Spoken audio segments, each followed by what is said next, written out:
নরসিংদীর বেলাবতে oxygen foundation ফ্যাক্টরির পক্ষ থেকে প্রায় ৫,০০০ ফলক চারা বিতরণ করা হয়েছে।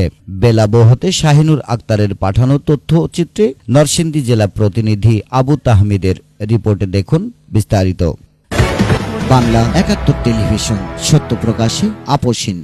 নরসিংদীর বেলাবো উপজেলার সকল স্বেচ্ছাসেবী সংগঠনের আয়োজনে এবং অক্সিজেন ফাউন্ডেশন ফ্যাক্টরির পক্ষ থেকে প্রায় ৫,০০০ ফলক চারা বিতরণ করা হয়েছে। ২৩শে সেপ্টেম্বর শনিবার সকালে গোলাপ মেডিকেল হল, ডেন্টাল কেয়ার ও ফিজিওথেরাপি সেন্টার সংলগ্ন উপজেলার বৈশাখী মোড় বটতলায় বৃক্ষরোপণ কর্মসূচি ২০২৩ উপলক্ষে বেলাবো উপজেলার সকল স্বেচ্ছাসেবী সংগঠন সদস্যদের মাঝে বিভিন্ন জাতের চারা বিতরণ করা হয়।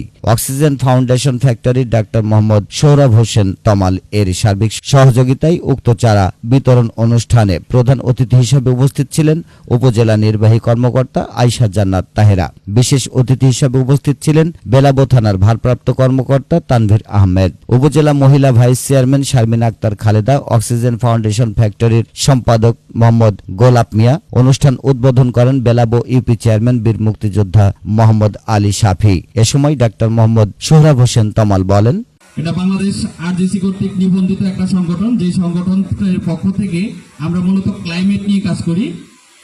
আর পৃথিবীতে পরিবেশের ভারসাম্য রক্ষায় আমরা বৃক্ষরোপণ করি, পাশাপাশি ক্লাইমেট ভিকটিম, প্রাকৃতিক দুর্যোগগ্রস্ত যারা আছে তাদের পাশে দাঁড়াই। পাশাপাশি আমাদের এখানে আজকের প্রোগ্রাম বেলাবো উপজেলা স্বেচ্ছাসেবী সংগঠন তারাও এরকম কিছু কাজ করে। কিছু টিম আছে